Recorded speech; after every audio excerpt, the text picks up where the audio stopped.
नमस्कार, आप देख रहे हैं सबदम न्यूज़ है। ये देखते हैं खास खबर। फटाफट खबरों में आपका स्वागत है। आइए देखते हैं आज की ताज़ा खबर और बात करते हैं मुख्यमंत्री योगी आदित्यनाथ जी की, जिन्होंने मंदिर में जाकर पूजा अर्चना करने के बाद मंदिर में जल चढ़ाया और बजट के ऊपर बोले समाजवादी पार्टी के राष्ट्रीय अध्यक्ष अखिलेश यादव।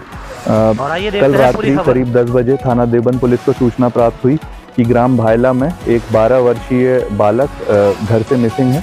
इस सूचना पर थाना देवबंद पुलिस द्वारा रात्रि में मुकदमा पंजीकृत किया गया और इसमें रात से ही सर्च ऑपरेशन किया जा रहा था। आज सुबह घर से करीब 400-500 मीटर दूर एक गन्ने के खेत में बच्चे की जो है डेड बॉडी मिली है, जिसमें कि सर पे चोट के भी निशान है। बच्चे के शव को कब्जे में लेकर पोस्टमार्टम के लिए भिजवाया गया है।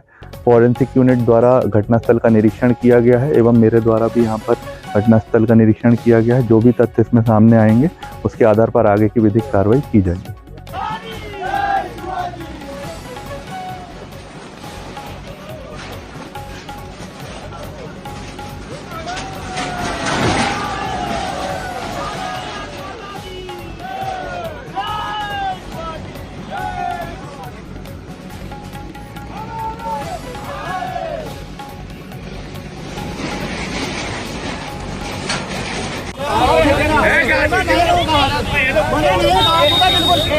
मेरी बात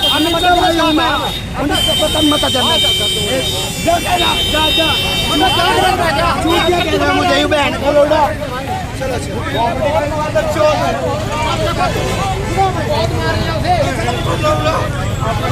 चलो चलो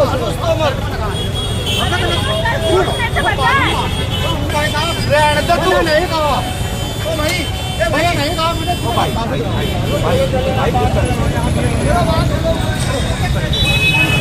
समर्पयामि दुर्वांकुरान् समर्पयेत दुर्वांकुरान् स्वाहं ध्याया एकिं परिवाधमानास्तनो विलापयनानि विद्वान् कुमार कुमार कुशलमरिवासुविश्वाहानाहि वान्देव हिरण्यकुमुसहस्रकर्मा शक्नुसृक्षादां परमेभ्यो मण्डासुरात्ममसि श्रुमिणि सोम एकमामा हिन्दुसी स्वाञ्जोनिर्मामि विशान्ति सिन्धोरिव प्राध्वने सुगरासो भाद्रमिया पतयन्ति दधाहानि सदारा अल्पोनपाणि काष्ठाभिन्दन्नो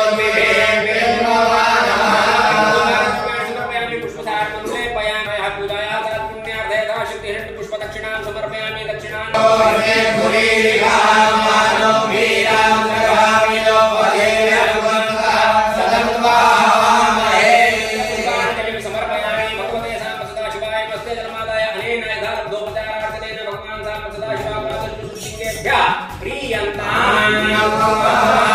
धारापात्राय नमः।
आईडी पर करो भैया, आईडी पर करो प्लीज, आईडी पर करो।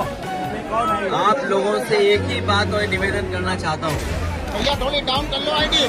कि जो सरकार चल रही है ये सरकार किसानों और गरीबों की सरकार नहीं है। अगर किसानों और गरीबों की सरकार होती तो अभी उनके बीच में खुशहाली के लिए कार्यक्रम बन रहे होते। हमारे गांव में रहने वाले लोग, किसान, गरीब और खासकर नौजवान इतने बजट आ चुके हैं इस सरकार के लगभग सभी बजट आ चुके हैं, केवल एक बजट बचा है जो आखिरी बजट आना है। पिछले 9 बजटों में अगर हम देखें तो हमारे किसानों के लिए कुछ नहीं सरकार कर पा रही है, और अगर किसानों के लिए कुछ किया होता तो अभी तक की डबल इंजन की सरकार में गांव की तस्वीर कुछ और होती। यही सरकार जो खाद नहीं दे पा रही है, ये सरकार समय पर बीज उपलब्ध नहीं करा पा रही है, यही सरकार बीजेपी की कीटनाशक दवाइयां नहीं दे पा रही है। अगर हमारे किसानों का नुकसान हो रहा है तो उसकी भी सरकार भरपाई नहीं कर पा रही है। किसानों को जहां मेहनत करके अपनी फसल तैयार करने का मौका मिलता है, वहीं 2 सींग वाले भी परेशान कर रहे हैं। हर खेत की रखवाली करनी पड़ रही है, और हमारे बड़े पैमाने पर बेरोजगारी है। 9 साल में इस सरकार ने नौजवानों को नौकरी रोजगार नहीं दिया। सोचिए आप, अगर नौजवान को नौकरी और रोजगार नहीं मिलेगा तो उनका भविष्य क्या है, और अगर नौजवानों का भविष्य नहीं है तो हमारे समाज का, प्रदेश का, देश का भविष्य अच्छा नहीं हो सकता है। मैं देख रहा हूं कि विधानसभा में बैठ करके भारतीय जनता पार्टी के लोग झूठ बोल रहे हैं। वो कह रहे हैं कि बिजली आ रही है, 24 घंटे बिजली दे रहे हैं, लेकिन यही कि हमारे लोग बता रहे हैं कि बिजली है ही नहीं है।